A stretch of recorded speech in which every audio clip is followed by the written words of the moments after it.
Mi vecino estuvo dejando su camioneta monstruosa en mi propiedad hasta que desapareció, porque la hice remolcar. Esto pasó esta misma semana y todavía estoy tan enojada que me tiemblan las manos mientras lo escribo. Intenté resumir todo lo ocurrido, pero terminó siendo más largo de lo que quería. Perdón de antemano. Soy mamá soltera de 2 adolescentes y vivo al final de una calle sin salida muy tranquila. Todas las casas tienen garaje, y soy la única que solo tiene un auto, que guardo dentro. Los demás vecinos suelen tener 3 o más coches, y algunos aparcan en sus entradas y otros en la calle. Nadie ha tenido problemas porque todos son considerados. Yo soy bastante reservada. Saludo cuando entro y salgo, pero normalmente me quedo en casa. Y mis vecinos lo saben, si llego a casa, no salgo más. Hace unos meses, la casa junto a la mía fue vendida. Llegó una familia numerosa, mamá, papá y 3 adolescentes. Cuando vi que se estaban mudando, me acerqué al límite de mi propiedad para saludarlos. Parecían amables, así que pensé que todo iría bien. Ellos usaban su garaje solo como almacén, así que estacionaban sus 4 vehículos en la entrada. No lo sabía entonces, pero su hijo menor estaba a punto de cumplir 16. Todo empezó el martes, alrededor de las 6 de la tarde, cuando tocaron mi puerta. Era el padre. Yo hablé desde la puerta con mosquitera porque mi hijo menor había llegado con dolor de garganta y no quería exponerlo a nadie. El vecino me dice que su hijo cumplió 16 recientemente y que seguramente había visto la camioneta nueva que le compraron. Esa cosa enorme, una F-350 gigantesca. Le respondí que sí, que vaya camión. Entonces me explica que algunos vecinos se han quejado porque es tan grande que cuesta rodearla cuando circulan por la calle. Yo pensé que solo estaba comentando algo, pero de repente suelta su petición. Quería que su hijo usara mi entrada para estacionar, según él porque yo no la uso. Me quedé en blanco. Le dije que claro que la uso, para entrar y salir de mi garaje. Le expliqué que no quería un vehículo de ese tamaño en mi propiedad, ni quería ser responsable si algo le pasaba. Él insistió. Dijo que su hijo no me molestaría, que no sería un problema y que era lo mejor para el vecindario. Le repetí que no. No es mi culpa que compraran un camión que no cabe en su propia entrada. Aunque me irrita ver ese monstruo ocupando media calle, ese es espacio público y no puedo hacer nada. Pero mi entrada es mi entrada.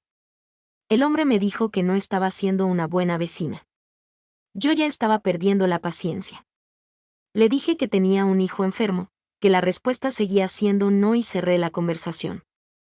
Cuando miré por la mirilla, lo vi haciéndome una peineta antes de irse.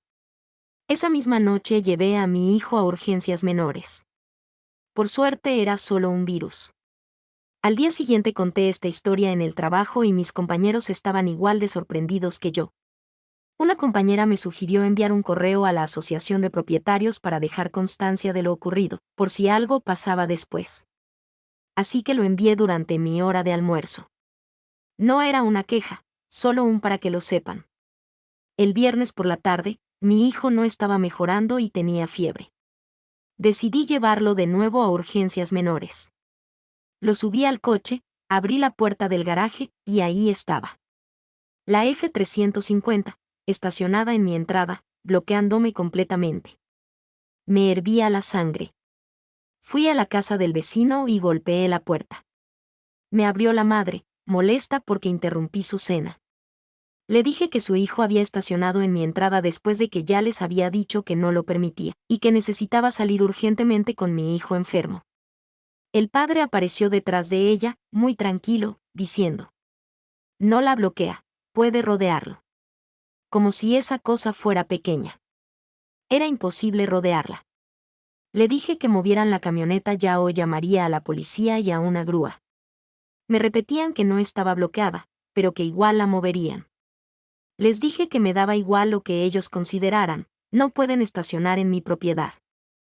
No permito que nadie estacione en mi entrada, y había dejado claro que, si volvía a encontrar un vehículo ajeno ahí, no tocaría ninguna puerta, lo mandaría a remolcar. Justo entonces apareció el hijo del vecino con las llaves en la mano. Me di la vuelta para esperar en mi coche a que moviera la camioneta, y mientras lo hacía, Lo escuché llamarme esa palabra con B que prácticamente toda mujer ha escuchado al menos una vez. Preferí ignorarlo y fui a mi auto. Tras varios intentos, logró hacer retroceder la camioneta y la dejó más abajo, en la calle. Finalmente pude salir para llevar a mi hijo a urgencias menores. Estuvimos horas esperando, y durante ese tiempo aproveché para escribirle otro correo a la asociación de propietarios explicando lo que acababa de ocurrir. Ellos ya habían respondido el día anterior, confirmando que mi propiedad era mía y que yo decidía quién tenía permiso para entrar o no. Respondí a ese mismo hilo mientras esperaba que atendieran a mi hijo. Al final, todas sus pruebas salieron negativas. Solo tenía un virus común y la recomendación fue dejar que siguiera su curso. Lo llevé a casa y di el día por terminado. El sábado por la tarde, mi hijo mayor empezó con dolor de garganta y yo también empecé a sentirme mal. El pequeño parecía mejorar, así que asumí que todos habíamos atrapado lo mismo. Nos quedamos en casa todo el fin de semana. El domingo, más o menos a las 5:30 de la tarde, la fiebre del mayor subió demasiado. Aunque lograba bajarle un poco, no descendía lo suficiente, así que lo subí al coche rumbo a urgencias menores. El único centro abierto a esa hora quedaba al otro lado de la ciudad, así que conduje 20 minutos y luego esperamos 3 horas solo para entrar, más otros 45 minutos hasta que una doctora lo vio. Después de más pruebas negativas, la doctora mencionó que escuchaba unas sibilancias en sus pulmones y le recetó un inhalador para ayudarlo, pero insistió en que era un virus sin importancia. De ahí tuve que manejar aún más lejos para llegar a la única farmacia 24 horas disponible. No volvimos a casa hasta casi medianoche. Mi hijo venía medio dormido en el asiento del copiloto, quejándose de que quería llegar ya. Yo estaba agotada, enferma y con ataques de tos. Solo deseaba meterme en la cama. Pero cuando doblé la esquina y vi nuevamente esa camioneta estacionada en mi entrada, bloqueándome el paso e incluso metida sobre mi césped, se me fue cualquier rastro de paciencia. Busqué en Google un servicio de grúas disponible a esa hora y les expliqué que había un vehículo no autorizado en mi propiedad. Me dijeron que el camión llegaría en 30 minutos y acepté. Mientras esperaba, llevé a mi hijo a su cama y salí a tomar una foto desde la calle para documentar lo mucho que la camioneta invadía la entrada y el césped. No entendía cómo podían volver a estacionar ahí después de que expresamente les había dicho que no. Lo único que pensé fue que, al no ver actividad en mi casa durante horas, supusieron que ya estaba dormida y no me daría cuenta. Pero, sinceramente, eso no importaba, ya les había dicho que no podían estacionar en mi propiedad. La grúa llegó alrededor de las 12:30 de la madrugada. Pensé que mis vecinos saldrían corriendo al ver el camión, pero no pasó nada. El conductor se llevó la camioneta sin problemas. Luego envié otro correo a la asociación con fotos y una explicación de lo que había sucedido, y me fui a dormir. A las 6 de la mañana me despertaron golpes fuertes y repetidos en la puerta. Sabía perfectamente quién era. Tomé mi teléfono, activé la grabación de video y miré por la mirilla. El padre y el hijo estaban allí. Abrí la puerta y él, furioso, me gritó, ¿dónde está la camioneta? Le respondí todo lo calmada que pude, aunque seguía tosiendo, que había sido remolcada, y le dije el nombre de la compañía para que la recuperara. Él insistió en que yo no tenía derecho a hacerlo y que debía pagar los gastos. Yo le repetí que sí tenía derecho, que ya les había dicho que no podían estacionar en mi propiedad y que no pagaría nada. Me llamó ladrona, soltó insultos y amenazó con demandarme y llamar a la policía. Ya agotada de todo eso, le dije que hiciera lo que quisiera y que yo volvería a la cama porque estaba enferma. Cerré la puerta, pero siguieron allí. El padre empezó a golpear y tocar el timbre sin parar durante unos 4 minutos más. Grabé todo. Cuando finalmente se fueron, me di vuelta y mis hijos estaban despiertos por todo el ruido. Les dije que si seguían sintiéndose mal, volvieran a la cama, porque yo haría lo mismo. Honestamente, pensé que no llamaría a la policía, pero lo hizo. Media hora después, más o menos, sonó el timbre. Miré por la mirilla, un oficial. Abrí la puerta. Me explicó que mi vecino había reportado que yo había robado la camioneta al mandarla remolcar de la calle. Le aclaré la situación, no estaba en la calle, sino en mi entrada, sin autorización, y ya les había advertido antes. Le dije que tenía correos, fotos y un video que mostraba la discusión de esa mañana. El oficial me pidió confirmar que la camioneta estaba efectivamente en mi propiedad. Le respondí que sí, que incluso había pruebas. Le comenté lo ocurrido desde el martes, como el padre me pidió permiso para que el hijo estacionara en mi entrada, como se enfadó cuando le dije que no, como me hizo una seña obscena, y como el viernes me bloquearon la salida del garaje. Le relaté que les advertí que, si lo hacían otra vez, la camioneta sería remolcada. Y que al volver de urgencias esa madrugada, me encontré exactamente con eso, así que actué tal como había dicho. El oficial me pidió un momento para imprimir los correos. Cuando regresé, le mostré la foto con marca de tiempo, mi casa al fondo, la camioneta bloqueando mi entrada y parte del césped. Él la revisó, leyó los correos, y luego me pidió que le mostrara el video mientras él inspeccionaba el área. Lo vi tomar fotos. Mis vecinos estaban afuera observando todo. El oficial volvió y me pidió que le enviara copia de la foto y el video para su archivo.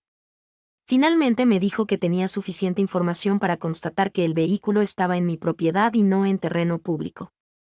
El oficial tomó nota de que yo nunca autoricé que ese vehículo fuera estacionado en mi propiedad. Revisó los correos que le había entregado, con fechas y horas, y reconoció que yo ya había advertido a mi vecino que no podía usar mi entrada. Después me preguntó si quería presentar un reporte por allanamiento. Le respondí que sí, sin dudarlo, aunque estaba visiblemente enferma.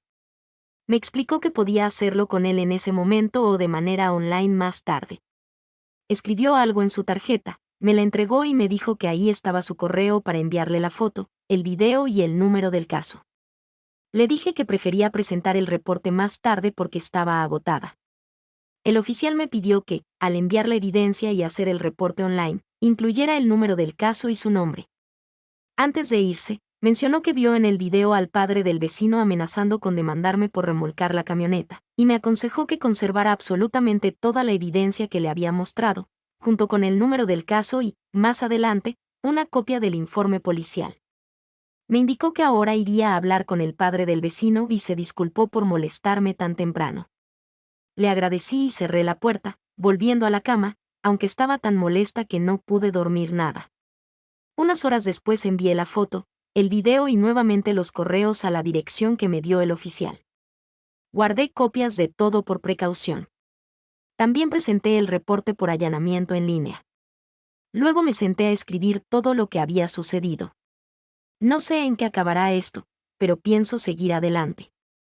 Sé que habrá gente diciendo que debía haber ido a tocar su puerta antes de llamar a la grúa, pero sinceramente creo que hice lo correcto. Ya les había dicho 2 veces que no estacionaran en mi propiedad y aún así lo hicieron. Esto fue la consecuencia natural de ignorar los límites. Publicaré una actualización cuando haya noticias, ya sea sobre el reporte o si el padre de mi vecino sigue con su amenaza de demandarme. Y si llegaste hasta aquí, gracias por leer. Más tarde, escribí una primera actualización porque comencé a dudar de mí misma y pensaba que quizá mi enojo o el cansancio habían influido demasiado. Pero los comentarios que recibí me hicieron sentir mucho más segura con la decisión que tomé. Había tantos que no podía responder uno por uno, así que decidí aclarar varias cosas que se repetían. Primero, la historia es real. Si alguien no quiere creerla, es decisión suya. Segundo, vivo en un vecindario tranquilo, pero mi calle sí tiene movimiento. Hay 12 casas en ella. Cuando dije que vivo al final de una calle sin salida, me refería a que mi casa está justo antes de la rotonda, no a que no pasara nadie. Hay vecinos, invitados y gente que usa la rotonda para voltear. Y soy la única casa con un solo vehículo. Es un barrio familiar, hay muchos autos circulando. Tercero, sobre las cámaras, no tengo, y tendré que ahorrar para instalar algunas. Mi vecina de enfrente sí tiene y es casi seguro que su ángulo alcanza a cubrir la parte delantera de mi casa y la calle. Cuando me sienta mejor, iré a preguntarle. Cuarto, revisé los papeles de la asociación y si permiten estacionar en la calle siempre que no obstruya el tránsito. Imagino que, como varios vecinos se quejaron del hijo del vecino, la asociación debió decirle algo y por eso intentó usar mi entrada. Es solo una suposición. Quinto, para quienes me dicen que debía haber dañado la camioneta, no pienso hacer algo así. Que estacionaran en mi propiedad estuvo mal, pero eso no justifica que yo actuara igual. Remolcarla y presentar el reporte me basta. Si las cosas no escalan, para mí es una victoria. Si escalan, responderé, pero no soy alguien que inicie conflictos porque sí. Sexto, mi hijo mayor y yo seguimos enfermos, aunque estamos mejorando. El menor ya regresó a la escuela. Y de nuevo, gracias por el apoyo, prometo actualizar cuando tenga algo más. La segunda actualización llegó cuando finalmente recibí una copia del informe policial. Por desgracia, no avanzó como esperaba. Estaba casi segura de que presentarían cargos por reporte falso, pero el informe decía que el hijo del vecino le dijo a su padre que había estacionado en la calle frente a mi casa, lo que llevó al padre a llamar a la policía creyendo que era cierto. Después, cuando el oficial habló con ellos, el hijo admitió que mintió y que se había estacionado en mi entrada. Supongo que creyeron que no lo hizo a propósito, así que no hubo cargos y cerraron el caso. El reporte por allanamiento que presenté sigue abierto. Me explicaron que, si se le encuentra culpable, sería un delito menor, una multa, quizá 10 días de cárcel o servicio comunitario. Como es menor de edad, no estoy segura de qué procedimiento seguiría, pero también descubrí que, si lo condenan, podría solicitar una orden de protección. También he recibido muchos mensajes sobre la camioneta y sí he sufrido represalias. Mis vecinos ya la recuperaron, no sé cuánto les costó. El hijo sigue estacionando en la calle, pero ahora lo hace más abajo, cerca de la entrada del vecindario. Hasta donde he visto, no han hecho nada contra mi propiedad ni han intentado hablar conmigo, aunque sí he recibido miradas desagradables. Me sorprendió la cantidad de personas que me ofrecieron ayudar a comprar cámaras. Lo agradezco mucho, pero estoy bien. Hablé con algunos de mis otros vecinos y descubrí que yo no era la única que tenía problemas con esa familia. Uno me contó que una mañana salió a las 4 de la mañana para ir a trabajar y no podía pasar porque la camioneta estaba bloqueando la calle. Tuvo que golpear la puerta del padre del vecino hasta que salió a moverla, y hubo un intercambio fuerte de palabras. Otros confirmaron que habían presentado quejas a la asociación, pero no habían recibido ayuda. Parece que esta familia ya era problemática desde antes de lo que me pasó a mí. Ahora, todos están más atentos. Les pedí que no hicieran nada en mi nombre porque quiero que la situación se calme. Le conté a un par de ellos sobre esta publicación y uno dijo que incluso la seguiría desde su cuenta de Reddit. Y no voy a publicar fotos o videos, no quiero arriesgarme a provocar nada más. Si existe la posibilidad de recuperar la tranquilidad, es lo que busco. Si alguien necesita esas pruebas para creer la historia, puede decidir no hacerlo. Por último, quiero aclarar que la asociación nunca tomó medidas reales. Solo registró mis quejas y confirmó que mi propiedad es mía. La importancia de esos correos fue que tenían fechas y horas, y eso coincidía con lo que declaré al oficial. Mi vecindario no es precisamente el mejor, y aunque algunos vecinos tienen cámaras, no son muy eficientes. Hablé con la señora de enfrente, pero sus cámaras no sirven de mucho porque están mal orientadas y encima tiene un bebedero enorme para pájaros que tapa la vista. Aún así, el vecino que vive al lado de ella salió, revisó su sistema y ajustó todas sus cámaras. Tiene varias y logró cubrir casi todo mi patio delantero y parte del costado sin descuidar su propia propiedad. No se ve absolutamente todo, pero sí lo suficiente como para registrar cualquier cosa importante desde ahora. Quiero ahorrar para un sistema propio, pero por el momento dejó de ser urgente. Además, un señor jubilado que vive al final de la calle tocó mi puerta hace unos días y me dejó su número. Dijo que si volvía a recibir una visita desagradable de la casa de mis vecinos problemáticos, lo llamara y él se encargaría. Me sentí muy afortunada de tener personas así alrededor. No tengo mucho más que contar hasta que se resuelva el reporte por allanamiento. No sé cuánto tardará, pero cuando tenga noticias, actualizaré. Pasó un tiempo y quiero disculparme por haber tardado tanto en compartir novedades. Estuve esperando a que fuera la fecha del juicio, pero lo pospusieron 2 veces y recién ayer se resolvió. Intentaré resumir, aunque no prometo nada. Durante ese tiempo descubrí, gracias a la vecina de enfrente, que el hijo del vecino problemático fue sorprendido estacionando en la entrada de otra casa más abajo. Conseguí una declaración notariada de ese vecino y la añadí como evidencia en mi reporte. Aún así, El resultado en el juzgado me decepcionó bastante. Solo recibió una multa de $150 y una advertencia de la jueza para que deje de estacionar donde quiera y sea más considerado con sus vecinos. Desde ese día, esa familia no me ha molestado más allá de lanzarme miradas desagradables cuando coincidimos afuera. También me enteré de que encontraron esta publicación, o alguien se las mostró, y andan diciendo que los difamo y que mentí, aunque nunca me confrontaron directamente. Logré ahorrar para comprar cámaras propias y mi exmarido vino a instalarlas, haciendo un espectáculo como siempre. Al menos ya tengo vigilancia constante de mi propiedad. A pesar de todo, hubo un par de cosas buenas. La primera es que, después de que atraparan al hijo estacionando donde no debía, su familia entró en una especie de juego de sillas musicales con todos sus autos. Estaban moviendo carros sin parar para hacer espacio a esa camioneta enorme que tenían, lo cual fue casi un entretenimiento para toda la calle. Al final, creo que el padre se cansó porque hace unas 2 semanas se deshicieron de esa camioneta gigante y la reemplazaron por una mucho más pequeña que cabe fácilmente en la calle. Una pequeña victoria. Pero lo mejor vino del señor mayor del final de la calle. Es el mismo que me ofreció ayuda antes. Un día regresé a casa y mi jardín estaba perfectamente cortado, deshiervado y perfilado. Jamás lo había visto así. Yo seguro no fui, ni tengo el talento para dejarlo tan bonito. Pensé incluso que mi exmarido había decidido ayudarme, aunque era poco probable. Justo entonces tocaron la puerta. Era este señor. Me dijo que me había visto esforzándome con un cortacésped y una desbrozadora demasiado grandes para mí, así que decidió ahorrarme el trabajo y se encargó él mismo con su cortacésped de montar. Le agradecí 1000 veces, intenté pagarle, pero no aceptó. Dijo que disfruta hacer ese tipo de trabajo y que no le importaba ayudarme. Le preparé espagueti con pollo esa noche para agradecerle, quiso rechazarlo, pero insistí. Este hombre es viudo y no tiene familia en este estado. Desde entonces ha estado cortando mi jardín con regularidad, y yo le llevo comida al menos 3 veces por semana. Incluso ha venido a cenar varias veces. Hablamos casi todos los días. Él arregló una fuga en mi fregadero aunque le dije que no se preocupara. Perdí a mi abuelo hace años y lo extraño mucho.